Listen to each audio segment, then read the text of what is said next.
നിങ്ങളുടെ favourite shows ഇനി ഒരിക്കലും മിസ്സാവില്ല. ഇപ്പോൾ C5 കാണും നിങ്ങളുടെ ഫേവറേറ്റ് ഷോസ് തികച്ചും സൗജന്യമായി. നീ ഇതെവിടെയായിരുന്നു? ഞാൻ മുകളിലത്തെ നിലയിലേക്ക് പോവായിരുന്നു. പുറത്ത് നല്ല കാറ്റുണ്ട്, മുറ്റമൊക്കെ ഒന്ന് നനച്ചിടണം. അല്ല, നീ ഇന്ന് ചെടികൾക്കൊക്കെ വെള്ളം ഒഴിച്ചോ? ഇല്ല മാഡം, ഈ തിരക്കിനിടയില് ഞാനത് മറന്നുപോയി. നിനക്കെല്ലാം മാനേജ് ചെയ്യാൻ പറ്റുന്നില്ലെങ്കിലേ 1-2 ആൾക്കാരെ കൂടി വെക്കണമായിരുന്നു. ഇവിടെ പതിവുകളൊന്നും മുടക്കാൻ പാടില്ല, മനസ്സിലായോ? മനസ്സിലായി മാഡം. എന്നാ പോ. യാമിനി,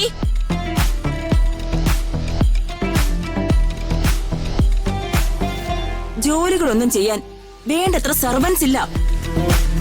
കുറേയേറെ പണികൾ ബാക്കിയാ. ഫംഗ്ഷൻ തുടങ്ങാനുള്ള സമയം ആയിക്കൊണ്ടിരിക്കുക. എന്താ ഞാൻ ചെയ്യേണ്ടത്? നിനക്കിതിലൊന്നും ഒരു ശ്രദ്ധയില്ലേ?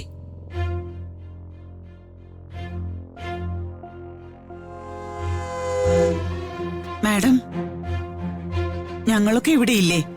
എന്തെങ്കിലും ജോലി ഉണ്ടെങ്കിൽ പറഞ്ഞാ മതി മാഡം, ഞങ്ങൾ സഹായിക്കാം. എങ്കി നിങ്ങൾ അമ്മയും മോളെ കിച്ചണിലേക്ക് ചെല്ല്. ആ, താനേ ആ ഡെക്കറേഷന് വന്ന ആളുകളുടെ അടുത്തേക്ക് ചെല്ല്. എന്താന്ന് വെച്ചാ നോക്കിയും കണ്ടൊക്കെ ചെയ്തേക്കണം. ശരി മാഡം. പ്രിയേ, പറഞ്ഞത് കേട്ടില്ലേ?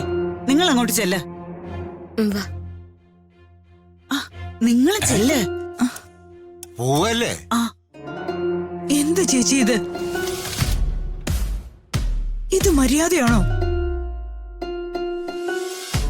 ഫംഗ്ഷൻ വന്ന ഗസ്റ്റുകളല്ലേ ഇവര്? ഇവരെ കൊണ്ട് ഇതൊക്കെ ചെയ്യിപ്പിക്കണോ?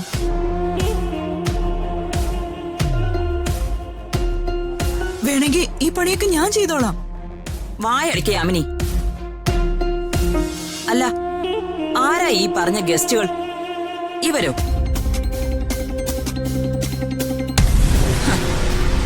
നിർത്തേണ്ടവരെ നിർത്തേണ്ട സ്ഥാനത്ത് നിർത്തണം. അവരുടെ സ്ഥാനം എവിടെയാണെന്ന് അവർക്കറിയാം. നീയാണത് മനസ്സിലാക്കാത്തത്. പ്രതാപം മിനിസ്റ്റർ അല്ലേ? ആര് വീട്ടിൽ വന്നാലും അവൻ ചിലപ്പോ ചില ഭംഗി വാക്കുകളൊക്കെ പറഞ്ഞെന്നിരിക്കും. എന്നുവെച്ച് അട്ടയെ പിടിച്ച് വിവരമുള്ള ഒരു മെത്തേക്കെടുത്തോ? നീ ഇതൊക്കെ ഇനി എന്ന് പഠിക്കാനാ യാമിനി? രാധേ, നീ അടുക്കളയിൽ പോയി എന്താ പണിയെന്ന് വെച്ചാ ചെയ്യ്. ഞാൻ പുറത്തുണ്ടാവും.